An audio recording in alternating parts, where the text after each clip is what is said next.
So, guys, as we promised, and thank you so much to him because he's breaking up his family holiday in France. But Howard has finally managed to agree to join us, and we are so thrilled, and we know you are too. We're not going to play an episode this week. We're going to talk to Howard about the music from Red Dwarf. We're going to start with a slightly technical question because Nancy sent in an email to us this morning, and we passed it on to Howard. How can you give us the essence of what she's asking and then explain? Howard's also got a keyboard and he's going to be giving some demonstrations.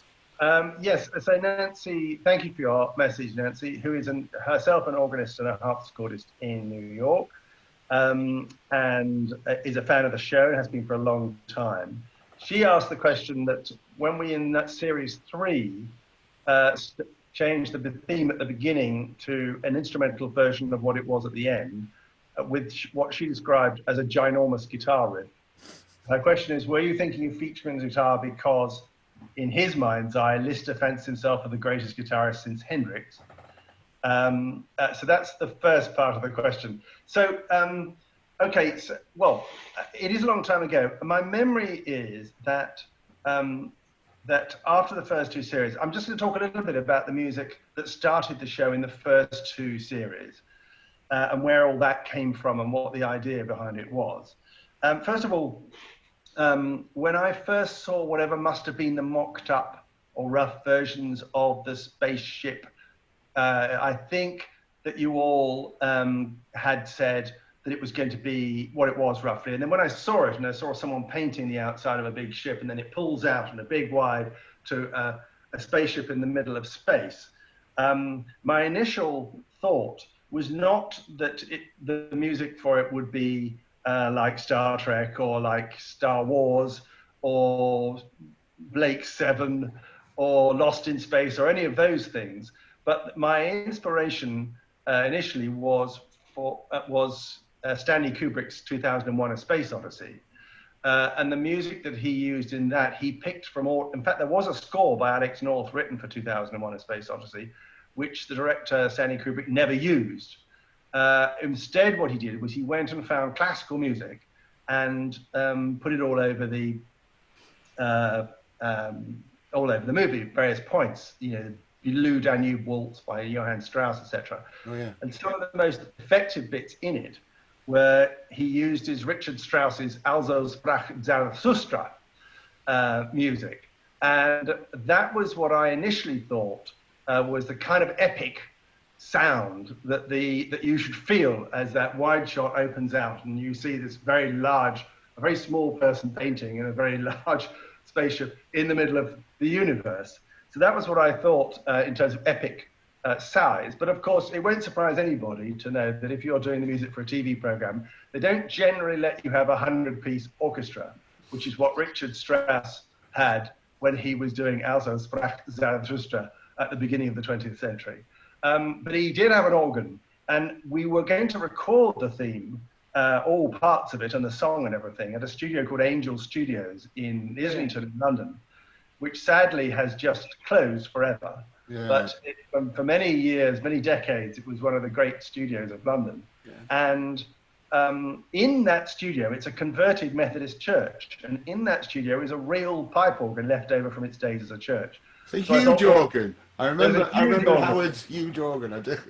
And so I said to the studio, did anybody ever use this organ? They said, no, not really. So I said, well, could we get it tuned? And could I actually play it in this theme? And we'll put on loads of percussion and some brass and whatnot. And we'll try and make it sound epic with a real organ, which is how we came to do that very, very epic start. And it's the other thing that was inspiring me, though this may come as a surprise to everybody else on this panel, wasn't just Strauss's Also sprach Zarathustra, but it was the opening of Gustav Mahler's Fifth Symphony, which has a very distinctive trumpet beginning, like the kind of foreboding of doom. Da-da-da-da, da-da-da-da, da-da-da-da, da-da-da, da-da-da, ba-da-ba-ba, and then, oh, hell breaks loose in the orchestra. And I thought that it should have something, I know this sounds ridiculous, but it does, I thought it should have something of that sense of epicness. So anyway, that tune was also, the motif of it that I had there, was also in a sense, the seed of the song. Da, ba, ba. So you had da, ba, ba, ba, ba, ba, is the major version of it that you hear in the song. Okay, and at the beginning of the original opening music, it went.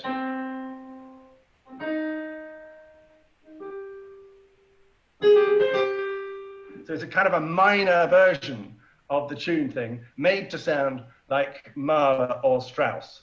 And that was what we had.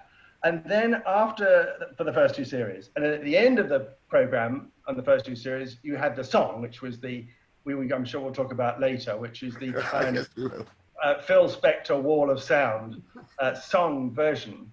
And then after series 1 and 2, Rob and Doug asked whether they could have the energy of that end at the beginning of the program for series 3. And the idea would be to cut together various visuals from the show, and it would have all that energy of the song at the end. But there are two things about having a song at the beginning. One is that in those days, for a BBC program, you were allowed more time to write your music at the beginning and the end, but you had more time at the end. You were allowed up to 50 seconds at the end, which sounds these days like an incredible luxury. It's a single. Yeah. But so you could actually have a song with 2 verses and 2 choruses. These days, you'd be lucky if you got 20 seconds without the guy talking over it or without the next program being shown in front of you. So anyway, so there was this luxury of the possibility of a song that almost sounded like a full-length song for the end, but we weren't going to have something as long as that at the beginning, so it had to be shorter.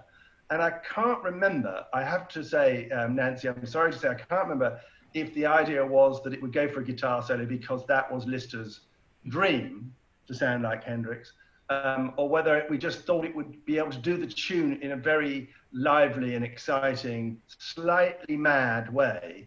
Because I remember saying to the guitarist, the session guitarist, I'm going to play the tune and you're going to hear the backing track, but could you pretend you're not listening to it and just go off beat? And the strange thing is that professional musicians find that a really difficult thing to do. They find the idea of,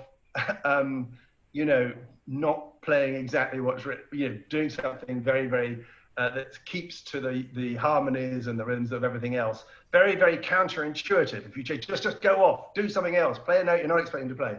Anyway, eventually I think he loosened up. I think probably I should have got him drunk or something. Anyway, and eventually we got a take which had all that mad energy. And can I, on the subject of Hendrix, just say one strange bit of trivia, which is aged 9, I met Jimi Hendrix. No. Oh my God, where, Howard?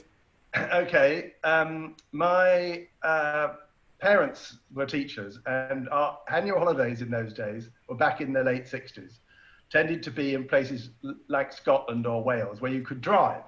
And this was the days before Britain was covered in motorways. And these journeys were almost impossible to, you couldn't really tell how long it'll ever take you to get anywhere, because it could take you, days to get anywhere if the single track road you were going down was blocked, or if your car broke down, which in the 1960s was more or less obligatory. So my father had allowed, I think, a generous 10 hours to drive from Oxfordshire, where we lived, to the west coast of Scotland. Obviously, we were heading towards much colder, wetter weather from where we lived, but it was the adventure and the excitement of being on the Scottish coast and mountains and the beauty of it and everything. So we were very excited, and we were going to be staying in a campsite. And we had misjudged the amount of time it would take to get there. And we were arriving at Carlisle, which, for those of you who don't know, is on the border between England and Scotland in the north of England. And it was very late already at night, or quite late. And there were 3 young children in the back and my parents. So they decided, for the only time in my childhood before I was 13, to see if we could find a hotel. I'd never stayed in a hotel in my childhood before. And we eventually found a station hotel next to the station in Carlisle Centre. And I should probably point out, for those of you who are too young to know this, but in the 1960s, a British town after 5 o'clock at night was closed. Literally nothing was open anywhere. No, it was like, a bomb had hit. It was no shops, nothing, no lights on. And we eventually found this one hotel, which was the big hotel in the town next to the station and next to an old cinema. And so we went all up, all the 5 of us were in one bedroom in this hotel. And as we were settling down to sleep, the most almighty noise came from the old cinema, the ABC cinema in Carlisle. And it was Hendrix and the Experience playing a gig, which we could hear more or less through our walls fairly easily. But here's the thing. The next morning at the breakfast, obviously age 9, the idea of a hotel breakfast was already terribly exciting for me. At which point, Jimmy and the Experience came down into the foyer, having done the gig the night before, presumably on to their next date on their tour. And Howard, was he a big star already by this time, or was he? I knew who he was, and I was 9 years old. So I think yes. Yeah. I think he was. Actually, yes. I mean, for the American listeners and Australian listeners, actually, he kind of broke in Britain before he broke in America. He came to Britain and did some tours and really sort of took off, and then he went back to America as a star. And it was very, very distinctive dress and all that with the kind of Kafkans and, you know, incredibly, I mean, in Carlisle, Yeah. in 1969, he really was a thing to see. And did you anyway, to him? so I went over to him and said hello, and he said hello. Now, I know that's the anecdote, by the way. There's no further punchline, but I did say hello to Jimi Hendrix, and he said hello to me. Have a conversation. Actually, is pretty unusual given that he died a year later, or under a year later. Really? So he really was quite a big star by then. This was well into his pomp. I think he died in 1971, isn't that right? Someone will tell us if that's correct. I think it was certainly within a year he was dead. In a flat in Baker Street, I think, somewhere near Baker Street, isn't it? Brook Street, in the house next door to where Handel lived. 1970, according to Rob Roman. Yes, and in fact, the Handel house is now a joint museum for Handel and Jimi Hendrix. Wow. Hey. That's a strange museum. There you Yay. go. That's a great Well, museum. I love that idea because I do think I. that's what music should be. It Yes. should be equals. And I'm sure Nancy would like that idea, that as she's a Baroque musician, that Handel's home is a museum to both Handel and Jimi Hendrix in the same building. Nancy. Oh, look, someone said September 18th, 1970. So it really was, it was just very soon after, actually we saw him. I think we were there in 1969. Anyway, Nancy, that's a bit of a diversion. You've had one of And the very interesting diversion. most detailed Actually- answers, Nancy, to any question ever been asked on these forums. There's one thing to add to the opening titles changing was that one of the reasons it happened is because I learnt how to edit at home on a VHS home editing machine. And I thought it would be fun to take the closing titles and bang some pictures onto it, just see what it would look like. And then Rob and Doug came over to the house and looked at it and went, ooh, let's do that. So that was the genesis of that. And then it was like saying to Howard, your fabulous opening music. Can we change it? The thing is not really around at home. That opening music gave the show a gravitas it really didn't deserve, and it really bedded it in, and it made you take it more seriously because the music was so epic and confident and brash. And one of the things, Rob, that I feel about writing theme tunes, and some of your participants today will know that I've done a few others, is that when I'm doing comedy, I pretend it's not a comedy program. And I think, well, where are these characters coming from? Who are they? What is their circumstance? What do they feel like? And what mood do we want to feel about them and their predicament? And it's no different from, Red Dwarf is no different, for example, from The Vicar of Dibley, which is a jokey series about a woman vicar in a small, slightly backward English village, which Ed also worked on. The Vicar of Dibley, the whole idea right from the front was not to do a sort of silly vicar music, but to do something that actually was genuine, that it would be something that vicar would feel was sincere. And therefore it sets a mood that when you then go funny, it actually makes, I felt, it made more sense of the scenes that then unfolded and the ludicrousness of the parish council and the old farmers and all the way they behaved, it's funnier if you set up the scene to be, well, what if this was a drama, what would the music be? And I've done this, I think, with more or less everything I've done. I felt with Red Dwarf, it was very important that we do set out, certainly those first two series, a sense of the epic loneliness of their predicament. Absolutely. You can't be funny in music very easily, and it's much better not to try, because you could come up with something really bland and silly and glib. So that's kind of, I agree with you there, Rob. It does give you it sort of puts a slightly different slant on how you start the program. Yes, it's really important, and it didn't occur to me. It's a major contribution to the long-lasting success of the show. I think, as Rob says, it gives it an importance and a weight, and when that music blasts out, you turn around and you pay attention. You know, I mean, you could almost suggest if it had a more bland and more forgettable theme tune, I'm not sure it would have had the success. When Howard played just the notes on the keyboard, then I actually got a frisson. It's now buried deep in me, and it's just those combo of notes is enough. But Howard, talking about fun and silly, of course, a couple of weeks ago we did the Parallel Universe episode, and talking about confidence. Well, the confidence to start an episode and abandon that wonderful platform that you'd given us at the start and go for a 1970s LE young generation style look. How did Tongue Tied came about? Did the boys ask you to write something for them? Or? Well, I think Rob and Doug had written a lyric for Tongue Tied before it existed as a song. And I think it was very much, Rob will know more details than me, but I think it was very much the idea there might be a song rather than there definitely would be. And I think we would sort of suck it and see and have a go at it. And I think they were in rehearsals in North Acton, at the old BBC rehearsal studios, if I'm not very much mistaken. Yes.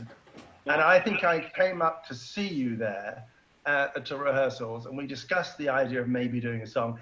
If I may be wrong about this, but my memory is that there was a certain amount of discretion required, because I think you didn't want to promise a song to a member of the cast, which then got later ditched or not, decided there wasn't enough room for it or something like that.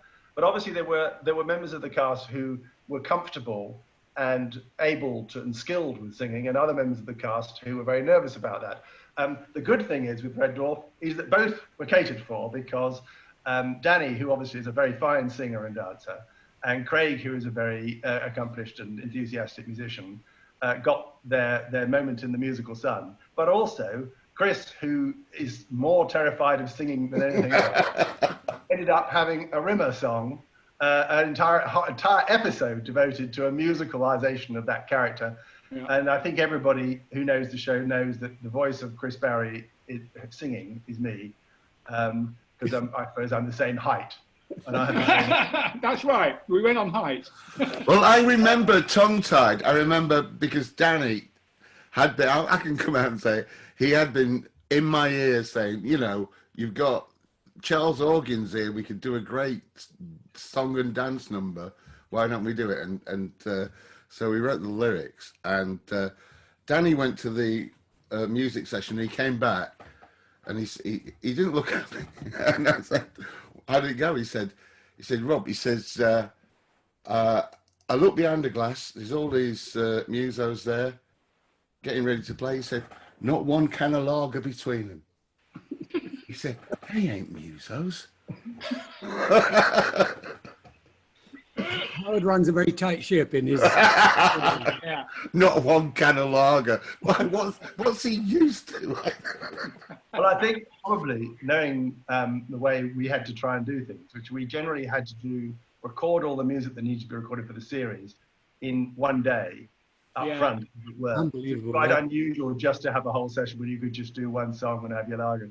So probably it was that. And in fact, Danny went off and did another version, I think, with some other musicians. And you know, it was great because the original, at that time there was a big hit, which the Bee Gees had written for Diana Ross called Chain Reaction. Yes. And I think I was thinking this could be a bit chain reaction-y.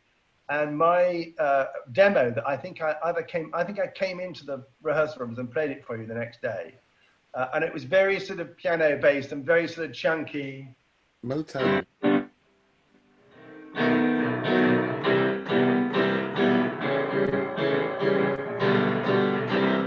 etc. Very sort of 4 square beats. And what Danny went off and did was a different version, which was much funkier. He did a kind of... But it wasn't as funny. The joke kind of gets lost because the song's too cool. I think that's very true. I think it's very true. I mean, the thing, going back to what you were saying earlier, Howard, is that for my money, the picture of a man painting the entire outside of a spaceship on his own is much funnier if you kind of just let it be a visual against this epic, epic music. It's a funnier joke, and it's always worked for me. I think you're absolutely right. Don't try and make the music funny. The music, if it's serious, actually makes the gags funnier. Yeah. I think with Tongue Tied, if I remember rightly, that when it was a slightly more complicated groove, and therefore the choreography was slightly more complicated. And I think when you were filming it up in Manchester, that you had some time issues with getting it done. In the very absolutely. There's never ever been an issue of ever having too much time. Howard, Alistair Payne is asking. Yeah. There are hidden vocoder lyrics in the opening theme. Well, actually, this is something that some people will know happened a couple of years ago. Someone came onto the dwarf sphere and said, wait a minute, I've just noticed there are some vocoder vocals singing Red Dwarf in the opening theme, the instrumental theme. And I've never noticed them before. And then suddenly, people were suddenly listening to it again and said, oh my God, yes, there are. Why haven't we heard this before? Now, I honestly said at that time, and I'll say it again today, I hadn't intended to secretly hide these things in there 29 years ago, or whatever it was. I had actually put them in thinking it would be there and you'd sort of half hear it. But what had obviously happened was that no one had noticed them. Buried in the mix. And so I sort of just assumed, well, it's just there, I know it's there. But anyway, now that people have noticed them, they kind of hear them a bit like an optical illusion. Now that they've heard them, they hear them much more clearly. And someone's just asked, was that Jenna's voice that was generating the waveform for the vocoder? And I'm just trying to remember, I think it was me actually, using a female voice vocoder. Because I think, well, it might have been Jenna. Do you know, I can't remember, I think it was me, because it was an afterthought.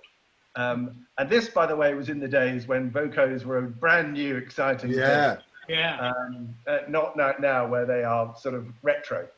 And by the way, I still love a vocoder, and I think Imogen Heap's hide and seek is the greatest use of vocoder known to mankind, and is absolutely fabulous. And she's using a very, very classy form of vocoder, and very wisely has never answered the question of what model it is she was using. Because I've been on all sorts of geek forums to find out what's the actual one, and I should probably ask her, but she's been keeping it very big secret. But Hide and Seek is absolutely amazing song with just all vocoders all the way through. And so that gives my age that I still think vocoder is a really cool thing. How did you bring Jenna in? People are just asking, how did she get involved? Was she a regular collaborator? She, at that time, she was in one of my musicals. She was very young then. She was in my musical called Girlfriends, which we did at the Oldham Coliseum, and then took it to London, to the West End, for a short run. And Jenna was in that. She was very young. I think she was 18 or 17 doing that job. And as is often the case, you ring up the person who you're working with, who, you know, it's going well. And I said to Jenna, could you do this? It's a kind of Ronettes type feel to it. She said, well, I'll give it a go. You know, what harm can it do? And she has a wonderfully kind of distinctive, slightly soaring voice. She still does. I mean, she's been still a great singer. And musical theatre has been her thing. She's played lots of lead roles in the West End, and I think she's done Broadway as well. But she's also been in EastEnders more recently. So I think lots more people know who Jenna is than she was at the time. Just a very young start-out singer and performer. I remember we only heard the theme tune and didn't know there were going to be lyrics in it when it was played in the Noel Gay offices. I think Ed played it to us. And I remember thinking, Well, I like writing lyrics. Well, why's Howard done it? And you know, I thought they are really good lyrics. And I found I found this thing. One of the original lyrics you had. I want to sprawl shipwrecked and comatose. I want some sand up my bum. Was the original lyric. Thank God that never made it. I think what I was doing was, as often is the case, because I used to, you know, we would have the discussion and it would be quite a short deadline to get the song done in time for filming. I think what I did was, I'll do a lyric, get the thing up and running. And if they want to come and do a replacement lyric, I'd be very happy for that to be the case. But I think you never did. I think you just thought, well, we'll go with these ones. Well, what I liked about it was it was kind of, as you said already, really, it was interpreting the characters and it was bringing another angle to it that again gave it more depth somehow. More I mean, the whole Fiji thing was in the very first script, wasn't it? In the very first episode. Yeah, and it contrasted so nicely with the grim bleakness of space, this dream. And so I thought, well, okay. Quickly, Howard, somebody's actually asking what a vocoder is. So you as the lover of vocoder. Okay, a vocoder is an electronic keyboard. And basically, in simple terms, you put a voice through a microphone into one end, and you play the keyboard in the other, and it turns the voice into the keyboard sound. And the keyboard sound can be anything you like, but the classic vocoder sound is a kind of electric, stringy, vocally kind of electric sound. Anybody who's really old will remember something called Sparky's Magic Piano. Yes. Similar idea. You take the shape of the way someone's speaking and play chords, and the chords will play what you're either singing or speaking. And as I say, Imogen Heap's Hide and Seek is a great example of it. So she's singing and playing the chords on a keyboard, and that her voice is turning into those chords. That's a simple explanation. And these days, you can either get what are known as hardware vocoders, which is what we started out with in the 60s and 70s, which is an actual keyboard, and you plug in a microphone and you stick it on top and you play it like that. But there are more sophisticated versions of that now, and you can have also soft vocoders now that just exist on a computer as a virtual instrument. Was there a version of the vocoder that Peter Frampton used on his? I was going to say Frampton. What was that famous thing? Yeah, he also had a thing called a voice box, which is a slightly different thing, which guitarists, including Frampton, were very keen on, which is where you stick a plastic tube in your mouth. Yes. And the plastic tube goes into a little pedal, and as you're playing, the sounds that you make with your mouth end up being, you know, they modulate the sound of the guitar. Although it's slightly different from vocoder in as much as, if you imagine putting a piece of plastic tubing in your mouth, it's quite hard to say words. Howard, what was his big hit single? Oh, yes, someone said Mr. Blue Sky. Max. That's right, Mr. Blue Sky, another great vocoder. I can hear the Frampton one in my head, but I can't remember it. Howard, David Lamb here, and he's just going, so I want to get him before he goes. He's going to leave for family commitments, but he wanted to say thank you to you. Years ago, he was driving along and flipping through radio stations, and he heard you being interviewed, stuck around because of the Dwarf angle, and listened to a new composition at the time, and you were his gateway to classical music over the years. That is so nice, isn't it? Gosh, I'm so flattered by that. That's wonderful, David. Thank you for saying that. I'm really delighted. Hooray. Okay, and another one, a lot of people are asking, should you and I write a Red Dwarf musical? I'd love to do a Red Dwarf musical. The question would be, though, honestly speaking, we know what the question is. No, I've got another question, which is that if you did a Red Dwarf musical, would you have the cast members who do it on the telly, or would you get a cast to do, you know, of singers and dancers like you would do a musical normally? Because the requirements of being in a musical are relatively demanding. Danny's done several, but I'm not sure that, for example, Chris would be up to 8 shows a week in a West End theatre, singing, moving, dancing, acting I think for 7 or 8 or 9 months without a break. I think you'd have them on a screen, Howard, watching down, giving Holograms. Kind of like Olivier in that Dave Clark musical years ago, you know, projected onto the globe. Yeah. Oh gosh, where he was just ahead. Yeah. I think holograms and possibly a bit of miming might People saying that the grandeur and the emptiness and the loneliness of the opening contrasts with the kind of more upbeat. So every episode we end with a kind of more upbeat departure, and they make a very nice bookend. Was that intentional, the two different moods and feelings? Well, I mean, first of all, I would say that one of the great things about this collaboration has been that both, you know, when I said, can it sound like Alsace Zarathustra at the beginning, number one, and when I then said, could it sound like a Phil Spector Wall of Sound hit from the 1960s, on both occasions, the team said yes. Now that ability to let your composer run with an idea is a rare one. I mean, I think it's probably rarer now than it was then, but you didn't have to go back and check with 1,000 people. You didn't have to say, oh God, can we afford it? You just said, yes, let's try and do it. And I think the boldness of those decisions, of course, we were all younger, and you make bold decisions when you're young, even if they fail. It's sort of part of the thing. You try it, and if it doesn't work, I mean, we're only all here talking about this because it kind of worked out. Yeah. I've done other theme tunes where I think if you asked people to come on a webinar to talk about it, you might not get anybody to turn up to talk about it because they don't always work out. But yeah. I loved the idea that I could say, could we do this wall of sound thing?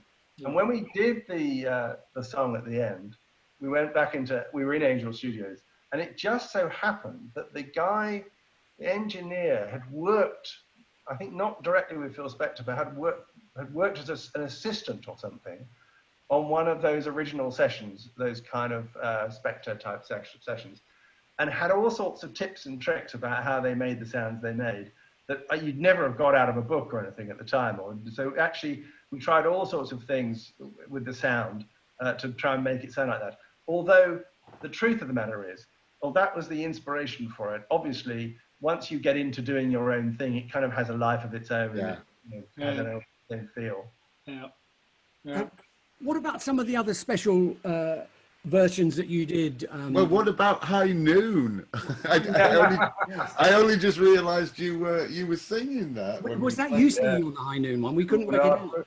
Oh, my darling. It was very... was it Tex Tucker, was it the original? I think you probably.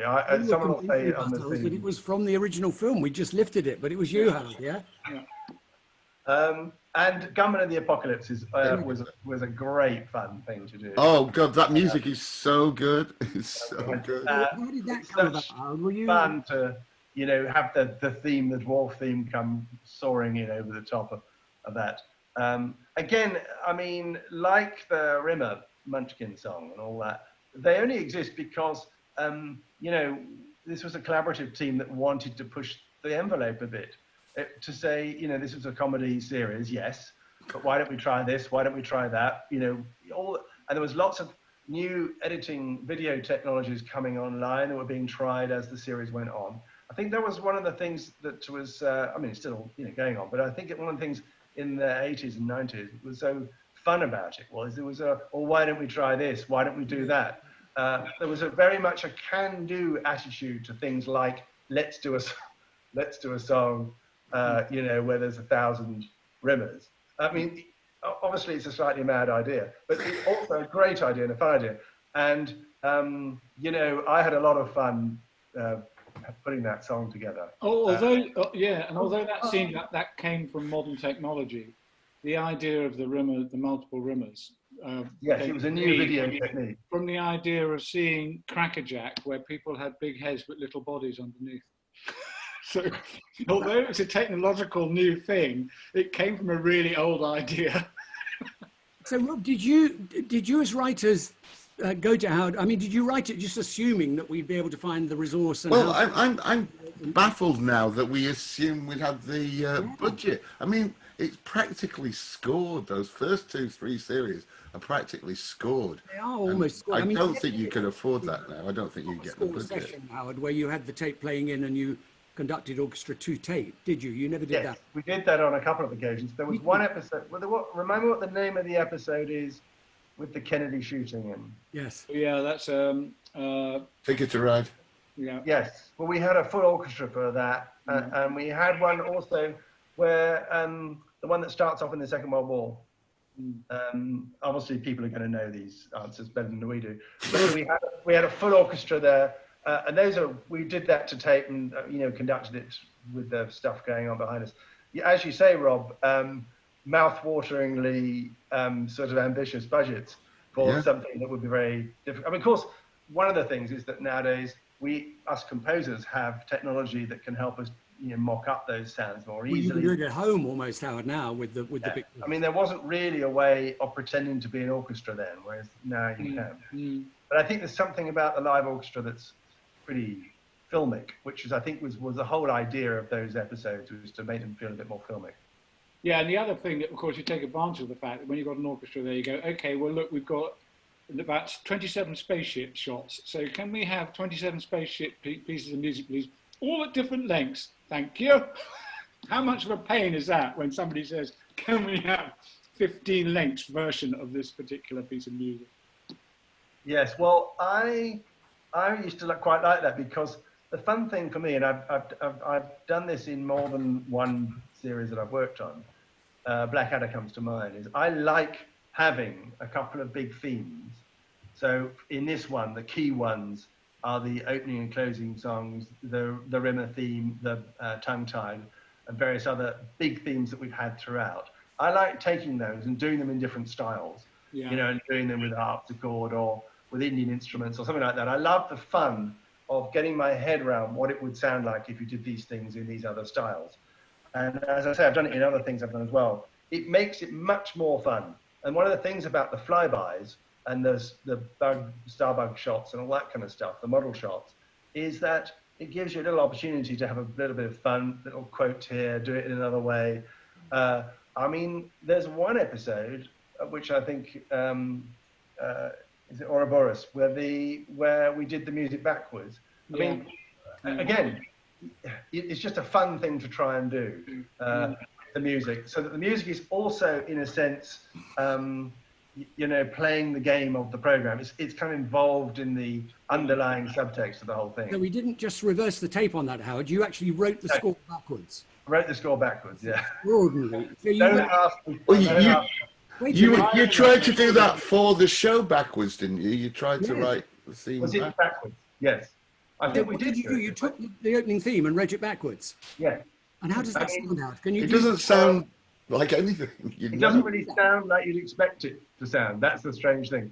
I mean, if it were written out in front of me, I could do it. I could just play it for you. But I haven't got it written out right now. It's actually impossible to do just off the top of your head. Right. I'm sure. But if you imagine just the end of it, da da da da da da da da da da da da da da da da da. So what you have when you do it backwards is you have something like this.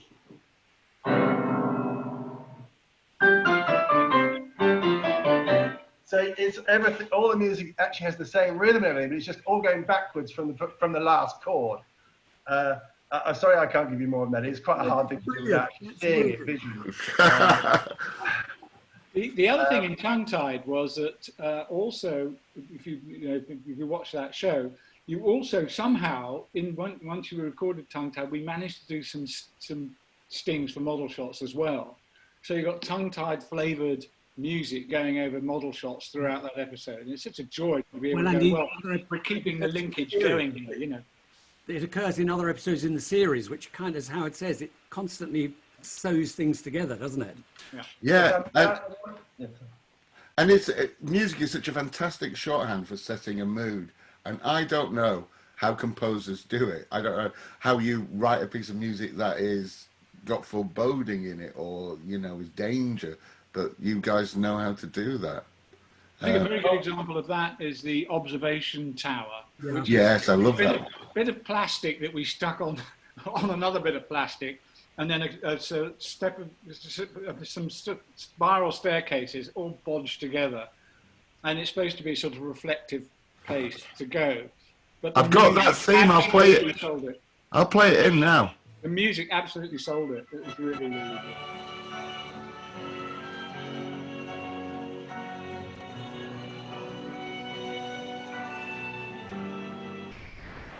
And by then you're feeling sorry for them, even though they're all a bunch of bastards.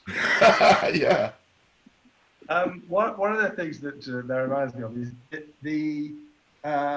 what I try and do is that everything you hear in an episode is in some way thematically coherent, not just with the story, but with all our characters and with the ongoing knowledge of these characters. So, for example, you might get the Rimmer theme, which when it first comes in the song is Arnold, Arnold, Arnold, Rimmer is so much, etc. But later on, I think like 2 series later, something, you then get that same.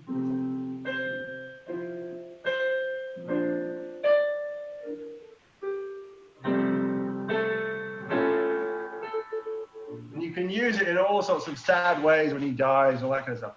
And I've tried to try and link thematically everything up the way it's gone on all the way through. One of the other things I think the music achieved, and bizarrely the show as well, is they haven't aged like other things have. The music hasn't aged, and it's kind of timeless, which is, you know, the both things in combination have achieved that is quite astonishing, really. Well, that's, I mean, do you think partly the reason for that is that whilst everybody who lives now is aware of the music that's being created right now and likes it in varying degrees depending on what their tastes are, the fact is that although you know, popular music in particular has been around, you know, 100 years kind of thing, we don't, when we hear a great song from the 1960s, although we know it's old and it's retro, it can still have a groove or a sound or a feel that feels immediate and spontaneous. And now, and it's almost as if the kind of time,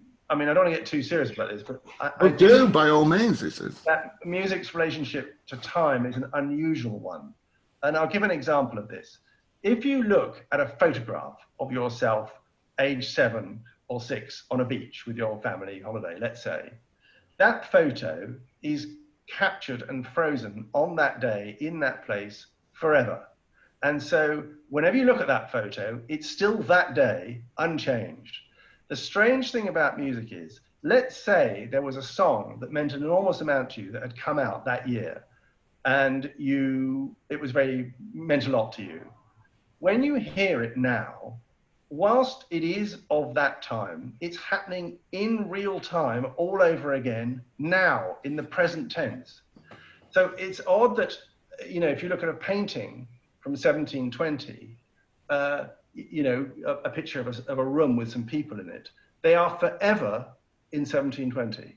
Whereas a piece of music written by Bach in 1720, whilst it is forever the date that it was written, you can start and play it now in real time, afresh, completely new, alive. So it both works as a memory trigger to you. It says that takes me back to the beach, but it also is happening now. It's not forever back then. And when you hear, you know, an early Stones or Beatles song, they were young men. They were like 20 when they did their first, you know, their first big hits. And whilst we know it's a long time ago, it's 50 years ago, at the same time, it sounds like they're doing it now for us, even though we know, of course, that can't be the case, because the freshness and the youth in them is absolutely there in the music every time you hear it. Yeah, that is true. I'm sort of digressing a bit here, but I do think that music has an ability to have its own time scale that's not as limiting as years and months and weeks and days and minutes and seconds. It has its own sense of time. That's really interesting because, for instance, drama does age and comedy ages, and you know, things that we laughed at in the 1920s just aren't funny anymore, most of them. But then you get, you know, some that are timeless, like Laurel and Hardy and Chaplin and Keaton. And I don't know why they survived and the others didn't. Yeah. Maybe they were more forward thinking, maybe they were just more sophisticated. I wonder also whether this is something to do with the technology, which is that when Ed is describing the technology that was used to make the Munchkins, which was a brand new video technique then, you were then filming and editing on video. And what's happened since is that the technology has moved on from that point, and no one would now make stuff with that technology now. You might pretend to do it, like, you know, Stranger Things wants to look like the 80s. So but they're using much more advanced technology to make it sound like to look like the 80s. Whereas in fact, you've moved on from that technology. And if you wanted to do the Munchkins now, you'd never think to do it that way. You'd do it with a much more sophisticated digital process. The difference with music is that even the things that were cutting edge in the 1960s, like the kind of tape machines or the sound, the saturation of vinyl, or the microphones, the Neumann microphones that used to use in the studios, they're still being used now. That in fact that we've carried this technology, the old Fender Custer guitars, all the old technology has been embraced all the way through and carried on, like we were talking about vocoders a minute ago. You know, it's still being used now. We haven't left the attic behind. We've brought all these old technologies with us along the way. And one of the big things, I'm a bit of a synth head in my spare time. I love synthesizers because when I left college, the first job I did was as a session player. And Paul will remember me playing as a session synth player on some of the other programs he made at that time. Thanks for the gigs, Paul, because it was keeping me alive, paying my rent. And I was playing a synth, you know, as a job. And so I love synth. What was it? What were you playing? Was it? When I started touring with Rowan Atkinson in the late 70s, I had when I got Rowan to buy, I didn't have it. I got him to buy Yamaha CS60, and we had a CS80. There's only about 8 people in the world who's going to enjoy this conversation. But anyway, I was going to say, I'm one of them. And then moved on to an ABXA, Oberheim ABXA. And for some reason, you know, I sort of, you move on and you sell them and all that kind of stuff. The joke is that those, if you could now buy those, they'd be incredibly valued. They're incredibly back in terms of the taste and fashion now. They're collector's items, and people are now endlessly trying to clone their sound on digital versions because the sounds they made were so wonderful. And I suppose the broader point I'm making is that musical technology gets absorbed into its present and its future in a way that maybe video technology gets left behind because you get something a bit better. Yes, I absolutely agree. Yes. And if you try and make something these days to make it look old, so quite often I'm shooting something and we need to make it look like it's older. In order to do that, you can only really do it effectively by running it through an old machine and recording it out the other side. And I did something recently where I wanted it to look as if it had been shot on Betacam. And the closest Betacam I could find to central London was in Guildford.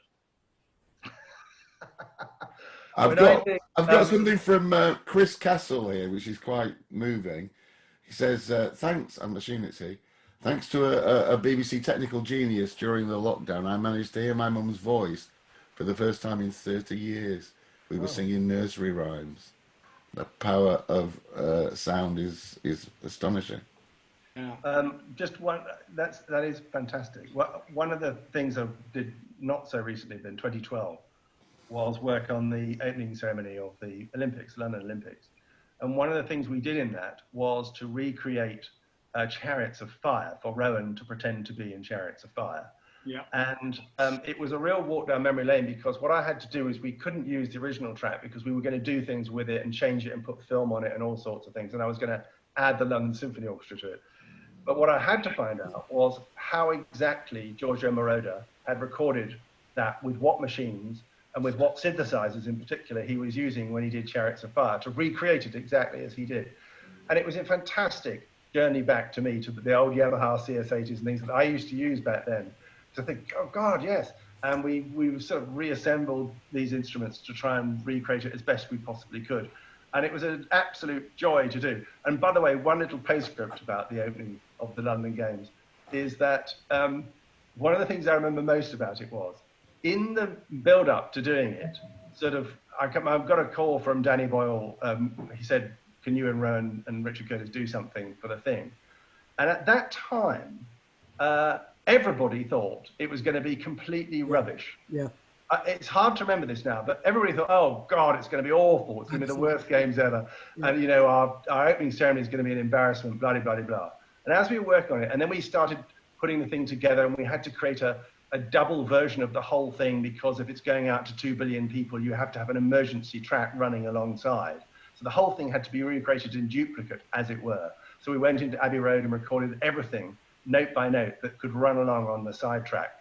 And all the people working there, well, first of all, everybody was exhausted because almost nobody was getting paid, and they were working incredibly long hours because it was getting closer and closer, typical British thing, to leave it to the last minute. And everybody said the same thing. I said to these like top people in their fields, you know, why are you here camped out at Abbey Road doing this hour after hour, day after day? They said, well, because we don't want it to be rubbish. That's the only reason we're here, is to not make this the crappiest opening ceremony ever. Actually, did a wonderful imagine about the whole story of that creation of that opening ceremony, and it really, everybody, I think, Howard, was absolutely flat out for months and months and months. Yeah. Kind of unbeknownst to the public did expect, including, I sat down that night thinking, how embarrassing is this going to be? Yeah.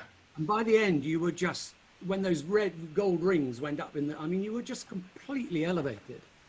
It was a wonderful, I remember Posy telling me, because I think Rowan insisted on Jeff Posner directing just that little segment, his segment. Yeah. And Jeff, you know, this multi-million-dollar, had to slip in the chair for the 5-minute section of Chariots of Fire, I think. I've never known Rowan so nervous. It must have been totally nerve-wracking. I was speaking to a lot of editors who worked on that, on the Olympics, and they never left. They were just basically there, editing day in and night to try and get... Howard, another question from Nancy Quito. She read somewhere that Rowan had to hit a different piano key than in the score because the original note didn't look right for camera. Actually, that's correct. But what happened was he hit a different note so that it could be seen, but you heard the right note. Yeah. What a wonderful story, Nancy. You obviously know it all. Guys, we're getting towards the end. I just cannot thank Howard enough. You have been, as we knew you would be, Howard, illuminating. One-man show. Yeah, brilliant, brilliant. Well, and it was so nice to see you again after all this time. And we're hoping to have a little post-lockdown party, Howard, and you will be definitely getting an invitation. We hope to see you. And can I say hi and thank you to everybody who's been writing these notes on the side. It's so nice, such nice things being said. Thank you very much for joining us. We'll send you a copy, Howard, of the Okay, right. And that's us until September. So it might as well rain, I guess. We'll let you know. Cue song, come on. Completely Series 3. We'll let you know, though, when we're ready. Howard's going to play us out. Sing along, everybody. Far away from you.